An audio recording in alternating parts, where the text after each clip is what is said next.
Hello friends, this is Mohan again after a long time with the review of Thug Life. Ulaganayagan, Vinveli Nayagan, Agaya Nayagan, Kamal Hassan G with Mani Ratnam, mega director, and so many actors, big group, A.R. Rahman, Ashkar Nayagan, எல்லாம் இருந்து ஒரு பெரிய எதிர்பார்ப்புடன் release ஆன படம். So first I want to confess that I have not seen the movie, but I am reviewing it. It's not my fault. It is not released in Karnataka. ஆனால் ஆக்சுவலாக நான் வந்து இன்றைக்கி ஒசூல் போய் பார்க்கணும்னு நினச்சேன். ஈவினிங் ஷோ இன்றைக்கி மார்னிங் ஷோ போட்டு பார்த்துட்டு வந்த ஆளுங்களோட கதியை பார்த்துட்டு அதை ட்ராப் பண்ணிட்டேன். ஸோ அவங்கள்ட்ட எல்லாம் கதையெல்லாம் கேட்டுட்டு now I am reviewing it. So this also I can do it. So எல்லாம் கேட்டாச்சு, அப்புறம் ஓடிடியில் பார்த்துக்கலாம். So coming back to the review no. கதை வந்து சேம், அதாவது நாயகனோட கண்டினியூஷன் மாதிரி தான். கிட்டத்தட்ட நாயகனில் அவர் வந்து ஒரு கொண்டு வர பையன் வந்து நீங்கள் நல்லவரா கெட்டவரா என்னமெல்லாம் கேட்பான். மறந்து போச்சு, நாயகன் பார்த்து 30 வருஷம் ஆச்சு இல்லை. அந்த பையன் வந்து திருப்பி வர்ற மாதிரி, அந்த பையன் வந்து ரிவெஞ்ச் எடுக்கிற மாதிரி, அவனை தத்தெடுத்து வளர்க்குற அந்த மாதிரி ஒரு லைனில் டெவலப் பண்ணியிருக்காங்க. படம் வந்து அதான் ஸ்க்ரீன் ப்ளே சரியில்லை, அதனால் வந்து ஒரு கிரிப்பிங் கிடையாது.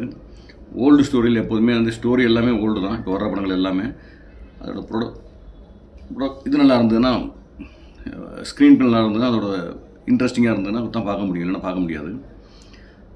இதுக்கு முன்னாடி வந்து இந்தியன் 2 குட் எக்ஸாம்பிள். அதே மாதிரி இங்கே தலைவர் வந்து 30 வருஷம் கழிச்சு திருப்பி நாயகன் 2 மாதிரி வந்திருக்குது. ஸோ இது வந்து பப்ளிக்கை கவர் பண்ணணும்னு நினைக்கல.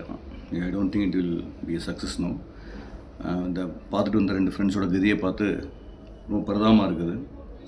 ஸோ அப்புறம் என்ன சொல்கிறது படத்தை பற்றி ஒன்றும் இல்லை.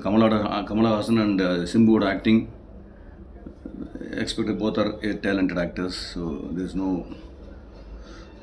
NEET to explain about their capacity. அவங்களோட டேலண்ட்டை பற்றி சொல்கிறதுக்கு ஒன்றும் இல்லை. அதே மாதிரி ரகுமான் சாரோட மியூசிக்கை பற்றி சொல்கிறதுக்கு ஒன்றும் இல்லை. அவங்கெல்லாம் வந்து already proven talent. But somebody set அவரோட பேக்ரவுண்ட் ஸ்கோர்லாம் அவ்வளோ இன்ட்ரெஸ்ட்டாக பண்ணல அப்படின்னு. பாட்டெல்லாம் நல்லா ஹிட்டாக இருக்குது, பட் பேக்ரவுண்ட் ஸ்கோர் எல்லாம் அவ்வளோ ஒன்றும் கேர் எடுத்து பண்ண மாதிரி தெரிலங்கிறாங்க. ஸ்ட்ரென்த் சீன்ஸ்லாம் இட்ஸ் வெரி குட். பட் படத்தில் வந்து ஒரு ஸ்டோரி பேக்ரவுண்ட் வந்து ஒரு த்ரில்லிங்காக இல்லை. வளன்னு போய் டக்குன்னு அதே மாதிரி சக்க முடியுது. So that's why there is no scope for this movie. So Karnataka film லவர்ஸுக்கு Kamal Haasan ji saved some amount. வாயை திறந்து ஏதோ சொல்லி ஒலரி. So he has saved some amount of Karnataka fans. So thank you G.